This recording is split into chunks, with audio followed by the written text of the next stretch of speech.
बहुत अच्छा लग रहा है आज आपने इनवाइट किया चैट शो प्रोग्राम में, और बहुत ही ज़बरदस्त ढंग से आपने इनवाइट किया। और पुरानी बातें याद हो गई कि जब आपको देख करके पहली बार आपको मीटिंग में देखा था, बड़ा एक्साइट हो गया था, यार अब तो बिजनेस बिल्ड करना पड़ेगा। पता नहीं आपको याद है कि नहीं, उसके ग्रेट वैल्यू के बेसमेंट में आपने प्लान दिया था, उसी समय हमने ज्वाइन किया था। वाह। और आपको देखने के बाद एक डिसीजन बना था कि यार बिजनेस तो करने लायक है, क्योंकि इतने स्मार्ट बंदे और इतनी अच्छी पोस्ट पे रहकर अगर बिजनेस को कर रहे हैं तो अपने को रिलेट कर पाया था। और आपको प्रमोट करते करते हम लोगों ने बिजनेस बना डाला। पता नहीं जब भी आपकी मीटिंग होती थी तो हम लोग तो रहते ही थे, हमारे पता नहीं कहाँ कहाँ से लोग आते थे।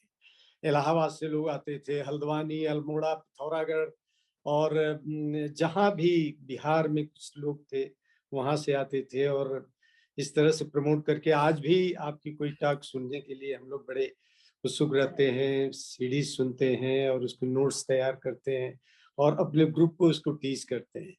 तो बड़ा अच्छा लग रहा है कि आज आपने इनवाइट किया, और आपसे कुछ सवाल, कुछ सीखने का मौका मिलेगा। हम लोग बड़े एक्साइटेड हैं और सुबह से ही बड़ा तैयार व्यार होके बैठे हुए हैं कि कब आप लोग बहुत जबरदस्त हो तो सुरेंद्र, और बहुत ही स्मार्ट लग रहे हो आप। और थैंक यू थैंक यू। बहुत बढ़िया लग रहा है, आपसे बात करेंगे। एंड सो हम अपनी बातचीत को शुरू करते हैं और आपसे पूछना चाहेंगे आज का पहला सवाल। और वो सभी जानना चाहते हैं कि एमवे बिजनेस को ज्वाइन करने से पहले बचपन से थोड़ा बताइए कि आप कहाँ बचपन आपका बीता, कॉलेज कहाँ हुआ, कैसे हुआ, क्या हुआ, थोड़ा अपने बारे में, अपनी बैकग्राउंड के बारे में बताइए।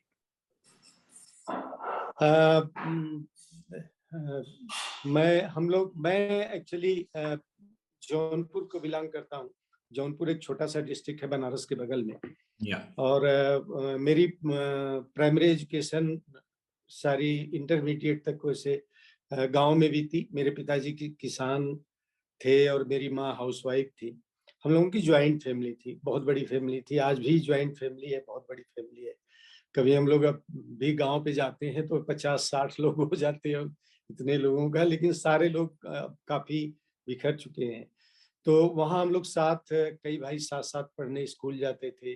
पैदल हम लोगों का स्कूल 3 किलोमीटर होता था, तो वहाँ पे हम लोग जाते थे। और दौड़ते दौड़ते, कभी लेट होता था, दौड़ते दौड़ते तो इंटरमीडिएट किया। पढ़ने में ठीक ठाक था, फर्स्ट क्लास हो रहा था। तो इसके बाद इलाहाबाद यूनिवर्सिटी चला गया। कहते हैं वहाँ पूर्वांचल के लिए इलाहाबाद यूनिवर्सिटी एक ऑक्सफोर्ड जैसी है, और वहाँ एडमिशन हो जाने के बाद ही लोगों की शादियां हो जाती हैं कि इलाहाबाद में लड़का पढ़ रहा है तो शादी कर दो, कुछ न कुछ हो के निकलेगा। और वहाँ पढ़ाई लिखाई करी, और ग्रेजुएशन के बाद ही मैंने 2 एग्जाम दिए थे। एक फॉरेस्ट का था, फॉरेस्ट रेंज अफसर का था Uttar Pradesh public service commission से, और एक पीसीएस का दिया था। इसमें सिलेक्शन हो गया, उसमें कुछ एक नंबर से रुक गया। ग्रेजुएशन करने बाद वहाँ पे ज्यादातर स्टूडेंट्स लॉ में एडमिशन लेते हैं, और लॉ में एडमिशन इसीलिए लेते हैं कि हॉस्टल न छोड़ने को मिले और किसी तरह अपना कंपटीशन की तैयारी करें। तो हम लोगों ने खूब पढ़ाई करी, हमने कहा 8-8 10-10 घंटे पढ़ते थे। तो जब सिलेक्शन हो गया मेरा इसमें फॉरेस्ट में, तो मैं चला गया करस्यांग। करस्यांग में training institute, government of India के कुछ ट्रेनिंग इंस्टीट्यूट है, दार्जिलिंग की बहुत पास है, बहुत अच्छी जगह। और मैं घर से पहली बार निकला था करस्यांग जाते हुए, और वहां पे जब पहाड़ पे चढ़ाई तो ऐसा लगा कि यार यहाँ तो जीना बड़ा मुश्किल है, पता नहीं बचूंगा भी कि नहीं। ऐसे ऊपर नीचे और ऊपर गाड़ियां जा करके पहाड़ पे, दार्जिलिंग के पास हमारी ट्रेनिंग हुई। बहुत अच्छी ट्रेनिंग थी। हमने सोचा था किसी तरह यहाँ फेल हो जाएंगे और जाकर के पीसीएस की तैयारी करेंगे, लेकिन ट्रेनिंग इतनी अच्छी थी, इतने मजे आने लगे कि अपने 2 साल का प्रोबेशन था हमारा, वहाँ तनख्वाह मिलना शुरू हो गई थी। और पूरे इंडिया का टूर उसमें था, तो चारों तरफ घूम रहे थे। और इसके बाद 2 साल की ट्रेनिंग के बाद मेरा अपॉइंटमेंट हुआ गाजीपुर। और वहां पे जब मैं पूछा तो मुझे नौकर मिल गया, करदली मिल गया, एक चौकीदार मिल गया।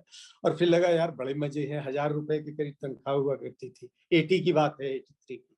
82, वह भी पैसे खर्च नहीं होते थे, शादी हुई नहीं थी, बड़े मजे आ रहे थे। और इसके बाद हम लोगों की अरेंज मैरिज है, ये भी इलाहाबाद की अपने बारे में बताएंगी। और शादी हो गई और फिर मैं और चार्ज में चला गया, रेंज के इंचार्ज हो गया, तो वहाँ और भी मजे आने लगे। तो फिर वहाँ अपनी मर्जी का मालिक हो गया। फॉरेस्ट सर्विस में एक चीज बड़ा अच्छा है कि वहाँ कोई पॉलिटिकल प्रेशर नहीं होता और किसी तरह का वह नहीं होता, दबाव नहीं होता, तो बड़े मजे आते हैं। और रेस्ट हाउसेज बहुत अच्छे अच्छे होते हैं, बहुत अच्छे लोकेशंस पे। तो बड़ा ही अच्छा लग रहा था। लेकिन 10 साल नौकरी करने के बाद लगा यार, जो ड्रीम्स थे वो तो नहीं पूरे होने वाले हैं जो हमने वो किया था। तो मैंने अपना बिजनेस स्टार्ट किया। अच्छा। मेरा फैमिली का बिजनेस था बनारस में, लोहे का। आप नहीं गए सर, यहाँ से सारे, यहाँ के सारे डायमंड्स वहाँ जा चुके हैं।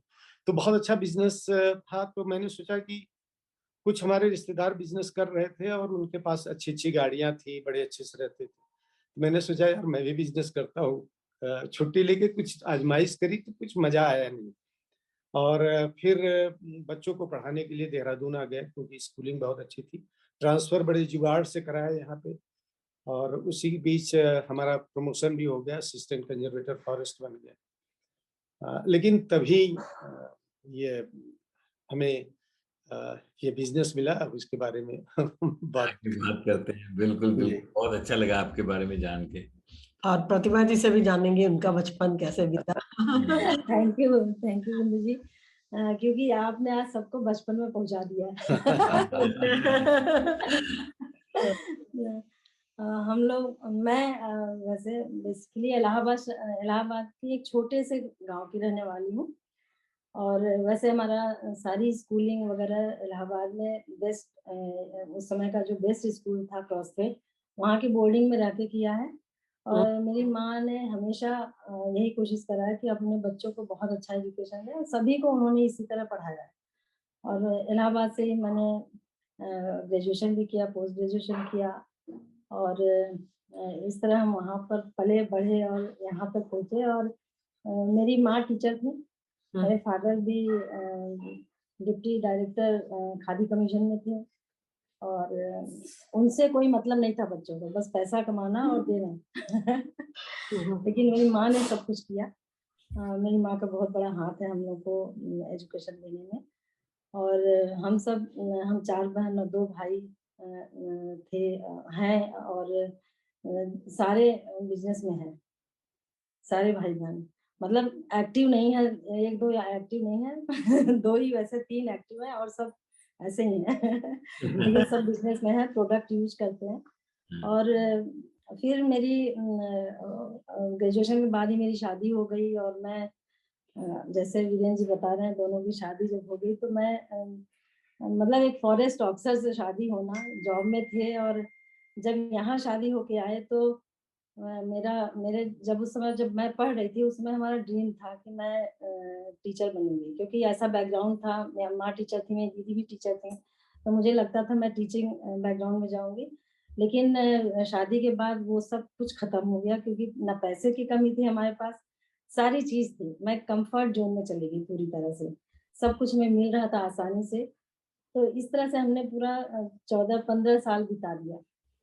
हमारे पास ड्रीम था कि हमें ये बनना है, लेकिन वो सब ड्रीम खत्म कर दिया हमने। एक डिसीजन लिया कि हमें धीरे धीरे जिम्मेदारियां बढ़ती गई और हमें लगा कि हमने अपना घर संभालना है, बच्चों को संभालना है। तो हमने हाउस वाइफ बन के रहे और घर को संभाला, बच्चों को संभाला। लेकिन उसी बीच में हमारा जब पोस्टिंग यहाँ देहरादून हुई, भगवान को इसके लिए शुक्रिया बार बार करती हूँ कि देहरादून में जब आए तो हमारे पड़ोस में कर्नल पराशर जी रहते थे और उन्होंने इस बिजनेस को दिखाया और आज इस बिजनेस में हम हैं। वेरी गुड, बहुत बढ़िया, बहुत अच्छा लगा आपके बारे में जान के। तो प्लान कैसे हुआ? आपको किसने अप्रोच किया? कर्नल पराशर की बात की प्रतिभा जी ने, और वो आपके पड़ोसी थे, कैसे अप्रोच किया, कैसे बात हुई, कैसे ज्वाइनिंग हुई आपकी?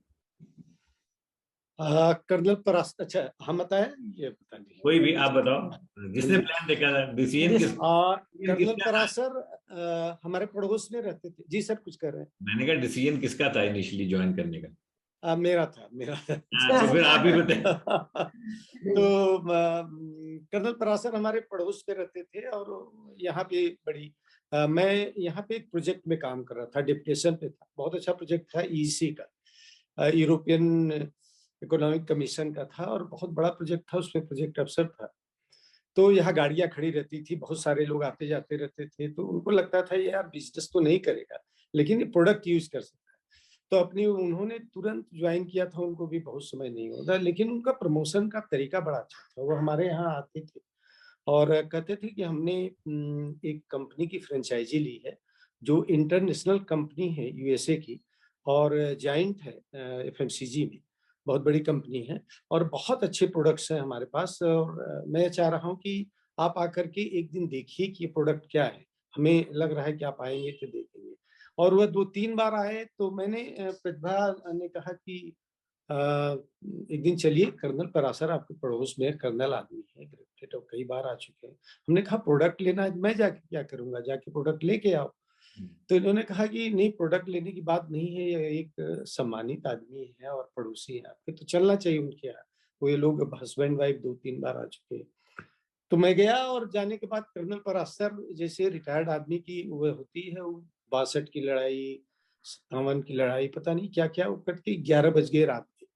और फिर मुझे कहना पड़ा कि सर मैं कुछ दूसरे काम से आया हूँ, मुझे प्रोडक्ट चाहिए था, तो प्रोडक्ट दे दीजिए, क्या प्रोडक्ट है दिखाइए।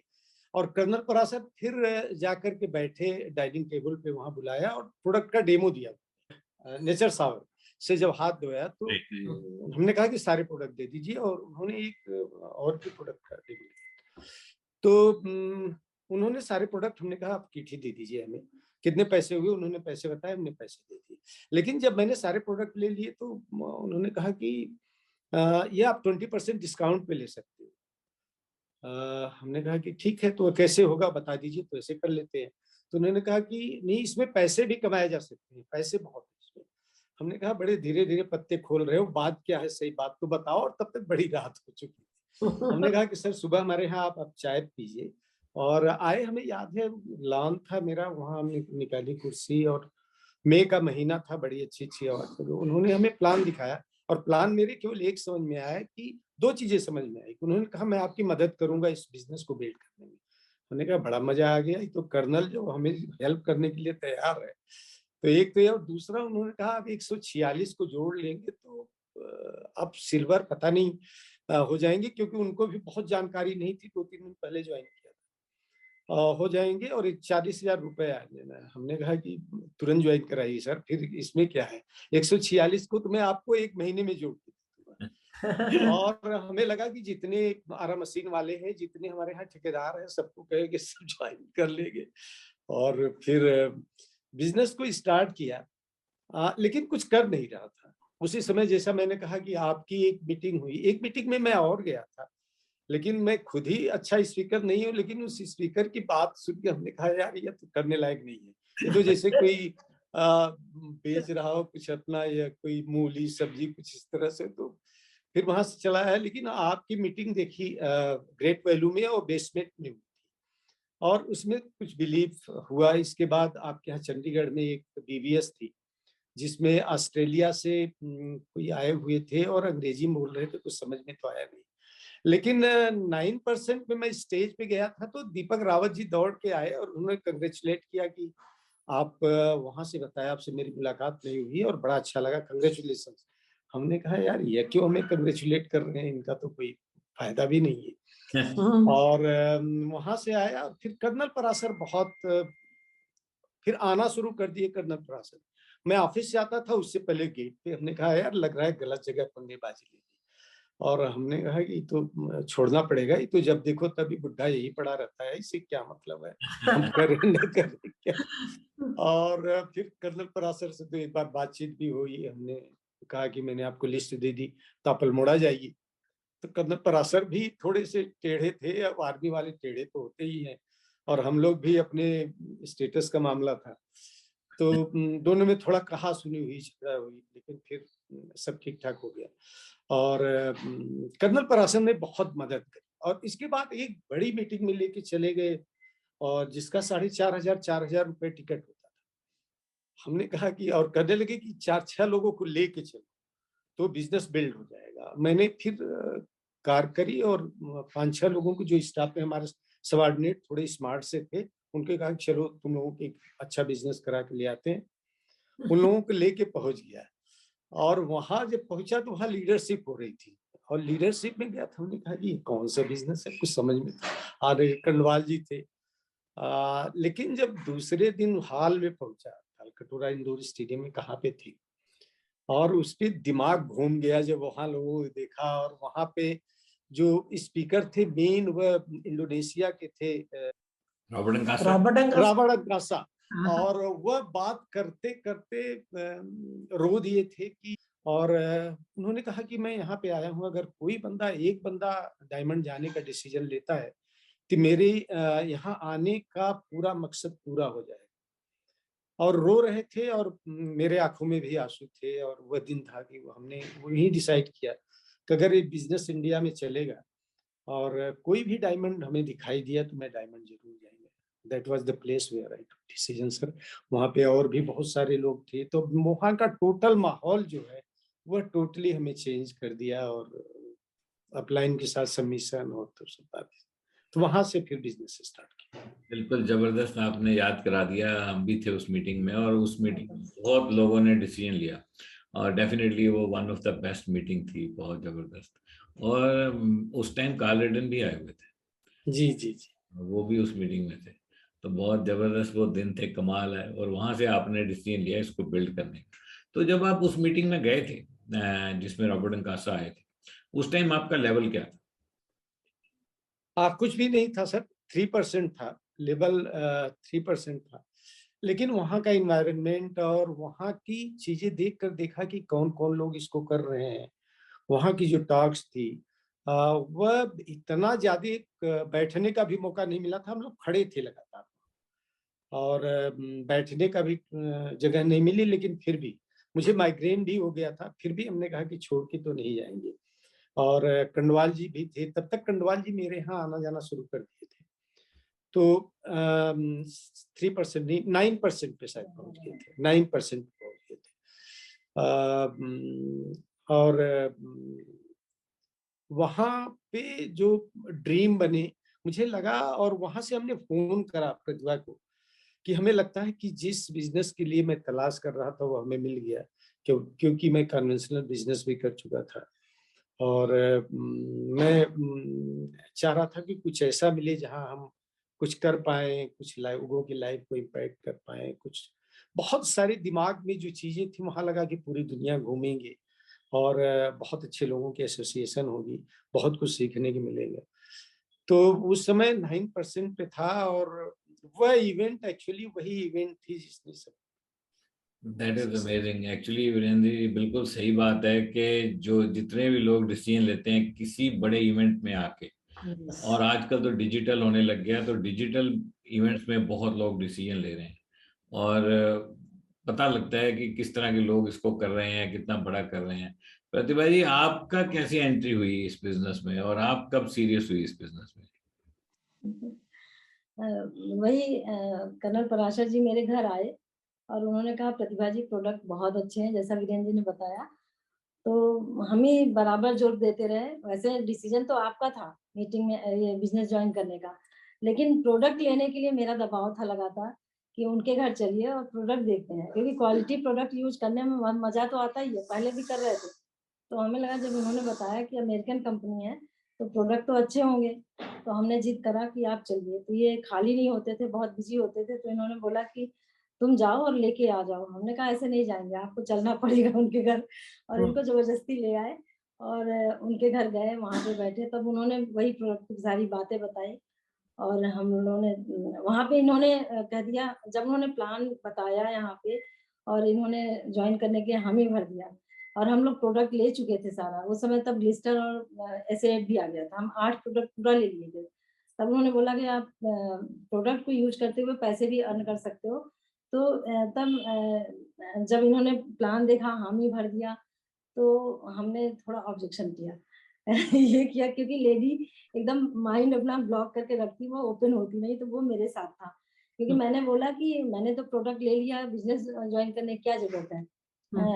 हमें एक अंदर से एक डर था कि जो टाइम मेरे लिए होगा वो टाइम फिर जॉब में तो इनका पूरा टाइम जाता था, बहुत बिजी होते थे, फिर उसके बीच में ही ये वो टाइम जो थोड़ा बहुत मेरे लिए हो रहा होगा वो बिजनेस में चला जाएगा। ये डर हमारे अंदर बैठा हुआ था, इसलिए हम डिसीजन नहीं ले पा रहे थे।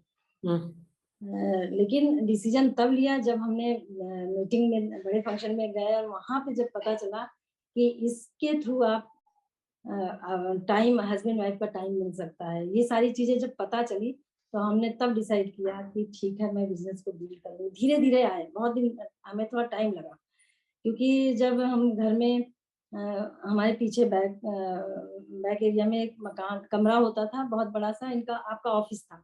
उसी ऑफिस इतना बड़ा था कि उसी में मीटिंग होती थी, होम मीटिंग, लीडरशिप, सब कुछ होता था। जितने लोग आते थे उनकी आवभगत हम पूरी तरह से करते थे, चाय पिलाना, सब कुछ करना, प्रोडक्ट भी यूज करना, सब कुछ करते थे। लेकिन बस ये कि मैं इन्वॉल्व नहीं थी बिजनेस से, बिजनेस का दिमाग नहीं, माइंडसेट नहीं था मेरा।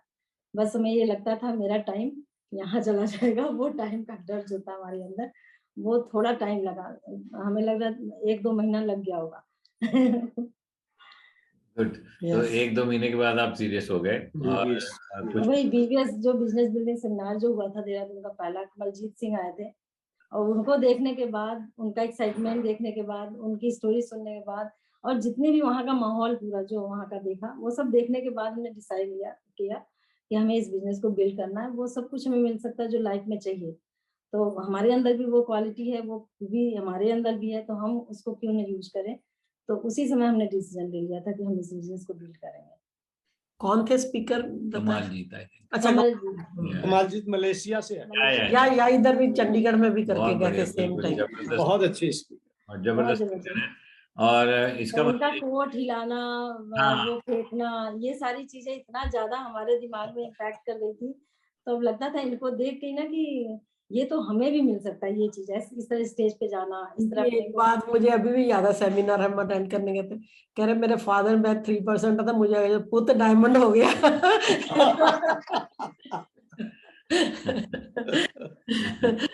बहुत वो क्रिकेट वाला जो एग्जाम्पल देते थे, मतलब कमालजीत सिंह बहुत कमाल के स्पीकर है वो। तो इसका मतलब प्रतिभा जी, आप रॉबर्ट एंड कासा वाली मीटिंग में दिल्ली नहीं गए थे, वहां पे फिर चले गए थे, लेकिन देहरादून में बीबीएस हुआ और उसमें जाके आपका माइंड चेंज हुआ।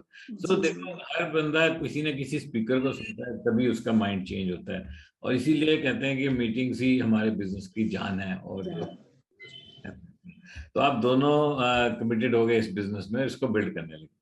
तो इसको बिल्ड करते हुए वीरेंद्र, आप कोई बताइए बात, आपने कैसे इसको बिल्ड किया? कुछ इंटरेस्टिंग स्टोरीज होंगी आपके बिजनेस में। जैसे कई बार हमारे बिजनेस में बड़ी कॉमन स्टोरीज हैं कि हमने किसी को ज्वाइन कराया, आगे बंदा आ गया, अच्छा वो मीटिंग तो इतनी प्रोडक्टिव नहीं लग रही थी, आगे कमाल हो गई।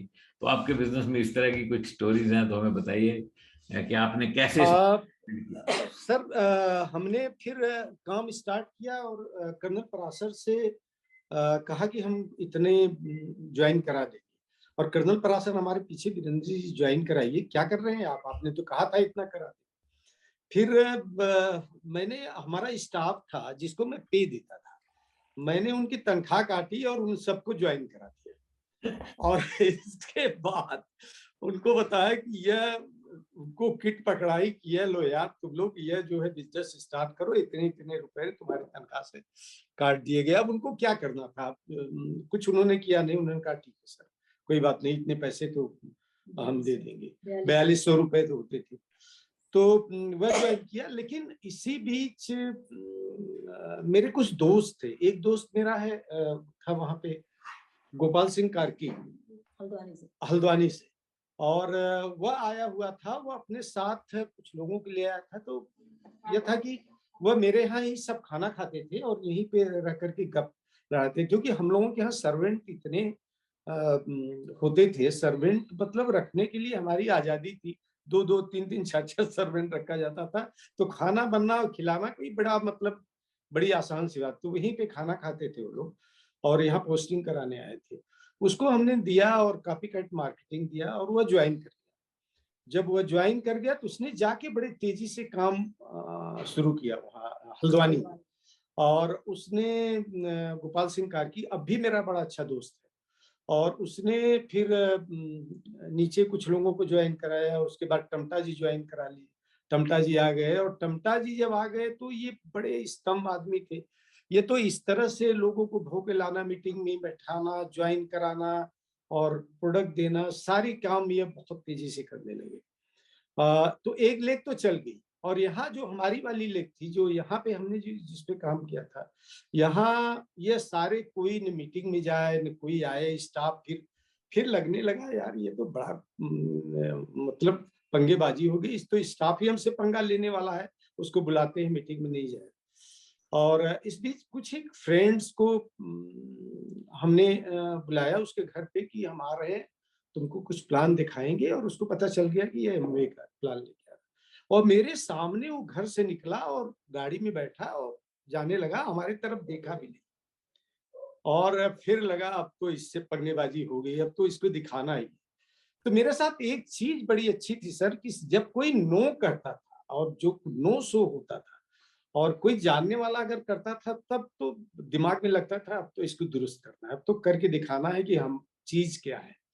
तो वह मुझे कभी इस चीज से कोई चैलेंज ज्यादा हुआ नहीं, बल्कि वह हमारे उसको बड़ा मतलब बढ़ा देता था कि अब तो व्हाटएवर इट टेक्स, अब तो इसको दिखाना ही करके कि चाहे जो हो जाए अब तो करना है। तो वह नो सो तो ऐसे हुए कि फिर कभी कभी लगता था गलत जगह आ गए, छोड़ दें, तो लड़ाई तो होती रहती थी। एक हमारा बीज सप्लायर था और उसको हमने यही देहरादून में प्लान देने के लिए कहा तुम्हारे घर पे आएंगे प्लान देंगे।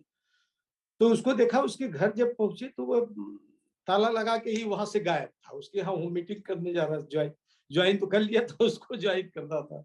तो कुछ घटनाएं ऐसी हुई जिसमें लगता था कि यार बिजनेस तो नहीं। लेकिन फिर वही आपकी टीचिंग थी, कार्ल रेडन का उनका एक लाइन याद था कि मैं क्विटर नहीं, कि आई कैन नॉट क्विट। और कुछ एक लाइनें जो कार्ल रेडन बोलते थे, जो कार्ल रेडन का जो पूरा का पूरा ऑरा था, वह बड़ा अमेजिंग था, उनका ऑरा था। और फिर जो पूरी की पूरी हमारी एलओएस थी, जैसे आपसे हमेशा इंस्पायर हुआ करते थे। और बख्शी जी जिस तरह की मेहनत करते थे, बख्शी जी, और ये जिस तरह से टीचिंग करते थे, कोर ये बड़े अच्छे से करते थे। और इसके बाद आरपी सिंह, और देखिए बेटे बच्चे ये बंदे आईआईटीएन और ये अपना सब छोड़ छाड़ के झोला लेके घूम रहे हैं। तो लगता था यार जब ये कर रहे हैं तो करना तो चाहिए, कुछ दम तो है। और फिर दीपक रावत से मुलाकात हुई। और आलोक उपाध्याय तो मैं सोचता था कोई फॉरेनर आदमी है, ये तो देखने में भी एकदम से गोरे लगते थे। हमने कहा कि ये लड़का क्या नौकरी वोकरी करेगा, बड़ा स्मार्ट सा लगता था, लेकिन लगते बड़े स्मार्ट से थे। दीपक रावत से फिर बहुत ज्यादा ट्यूनिंग हो गई। दीपक रावत बड़ा डाउन टू अर्थ, बड़े अच्छे से बात करते थे। जीनियस तो दीपक रावत ऐसे भी बड़े बहुत सारे, तो उनकी बातें बड़ी अच्छी लगती थी। और इसके बाद जब कर्णवाल जी आना शुरू किए तो लगा यार ये आदमी तो बड़े गहरे हैं, बड़े जबरदस्त है, इनसे बहुत अच्छी ट्यूनिंग हो गई। और फाइनली फिर इनके लिए इनके साथ फिर वह किया। लेकिन होता क्या है कि आप यहाँ पे होते हो, एक फॉरेस्ट अफसर है, एक स्टेटस है, और आपको जाकर के जब निचले स्तर पे काम करना होता है तो वह बड़ा दुखदायी होता है। और वहां से जब नो मिलती है, बट जब आपका डिसीजन हो जाता है और नो से यही कि अब तो इसको दिखाना वाला, जब उस वाले मूड में आ जाते हो तब चीजें ठीक। और फिर मेरा भतीजा एक था, वो एमएससी करके तुरंत निकला था और उसको हमने ज्वाइन करा दिया। उस समय वहां पे इंदिरा गांधी इंडोर स्टेडियम में, और एक प्रतिभा की सिस्टर के हस्बैंड थे, उनको भी वह मैनेजर थे उसमें, ओरिएंटल बैंक, और उनको ज्वाइन करा दिया। और उन लोगों को मैंने मीटिंग में बुला के, मैं मीटिंग का बड़ा जबरदस्त प्रमोटर था सर, आपसे भी जब मिलता था तो मीटिंग में लेकर के केवल डायमंड के पीछे बैठने के लिए हम 9 लेग लिख के गए, 9 लेग, पहली बार 9 लेग के साथ इसलिए गए थे कि डायमंड को पीछे बैठने का मौका मिल जाए। तो इतना पैशन था, इतना जुनून था कि उस समय मैं बहुत बिजी था, लेकिन इस बिजनेस को लेकर के इतना पैशनेट था कि सारा काम करते हुए भी खूब ज्वाइनिंग हो रही थी और सब कुछ हो रहा था, खूब सीख रहे थे। और दिमाग में तब तक ड्रीम बन चुका था कि क्या कुछ होना है, तो कोई ऐसा बहुत ज्यादा चैलेंजेस आए नहीं, थोड़े बहुत चैलेंजेस तो थे नो वाले, वह हमने वैसे भी नो वाला चैलेंज हमने बताया कि वो हमारे लिए कभी बहुत ज्यादा वह नहीं था। लेकिन जब मेरी 15% की एक लेग ही पूरी खत्म हो गई, जो देहरादून की थी, उस समय मुझे लगा था कि शायद नहीं हो पाएगा। लेकिन तब तक खंडवाल जी आ चुके थे और सारे लोगों से आपसे बातचीत होने लगी थी और पूरी एलओएस, तो बहुत बड़ा रोल है सर हमारी एलओएस का। और इतनी स्ट्रांग एलओएस थी, इतने बंदे हेल्पिंग नेचर के थे, वो सब अपना सिखाते रहते थे, काम करते थे, तो बिजनेस तो इसके बाद। तो वीरेंद्र, आपने कौन से लेवल तक टोटली पार्ट टाइम रहे, आपने जॉब कब क्विट की? सर मैंने जॉब तो क्विट की डायमंड बनने के बाद। डायमंड बनने हाँ, लेकिन प्रायोरिटी पे सर मेरे बिजनेस, फिर जॉब थी ही नहीं कभी। वीरेंद्र, आपने डायमंड लेवल तक पार्ट टाइम किया जिसमें आपने बाद में छुट्टी ली, लेकिन बहुत सा ऐसा पीरियड था जिसमें आप पूरी तरह जॉब भी कर रहे थे, पूरी तरह बिजनेस भी कर रहे थे, कई साल ऐसे थे। तो जॉब में आप इतने बिजी होते हुए एमवे बिजनेस के लिए समय कैसे निकालते थे? क्योंकि बहुत सारे लोग हैं जो जॉब में होते हैं, तो उनको ये लगता है कि क्योंकि वो जॉब में है, बहुत बिजी हैं, तो वो समय नहीं निकाल पाएंगे एमवे बिजनेस के लिए। तो आपकी तो बहुत ही हाई स्टेटस जॉब थी और बिजी थी, तो उसमें समय कैसे निकलता था इसके लिए?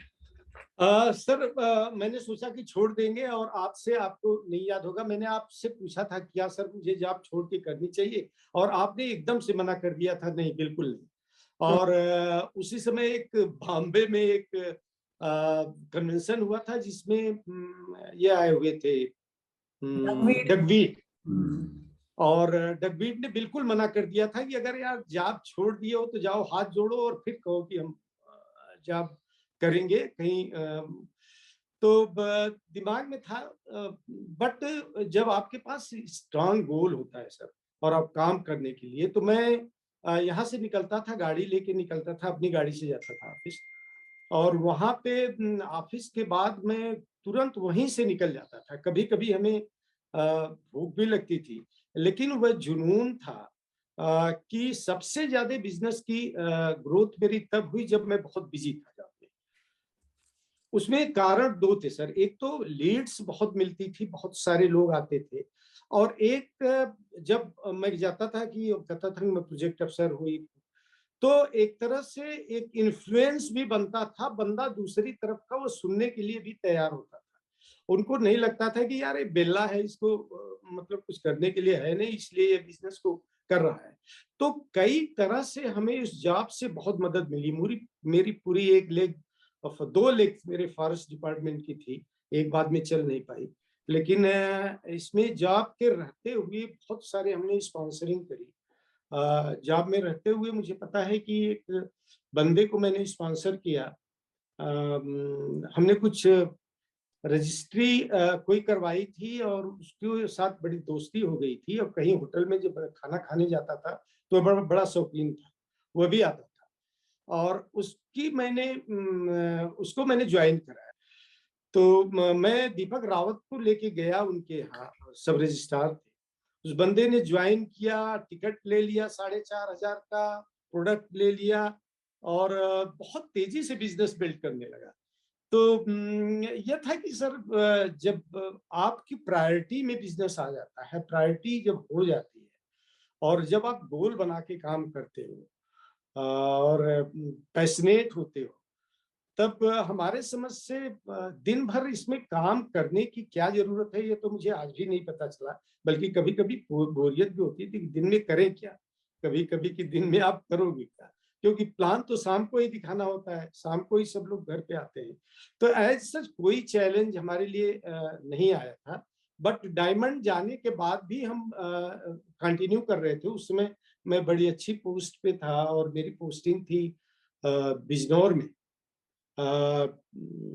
और मुझे यह था कि जब ज्वाइन किया था कि आईएफएस लेने के बाद रिटायर होंगे, लेकिन मेरी पोस्टिंग ऐसे इंटीरियर में हो गई। और उस समय अब डायमंड बनने के बाद मन तो नहीं कर रहा था कि कोई इंटीरियर में जाकर के हम पोस्टिंग, दुधवा नेशनल पार्क के बड़े इंटीरियर पलिया में हो गई थी, जहां अभी ये कांड हुआ है फार्मर्स का बड़ा।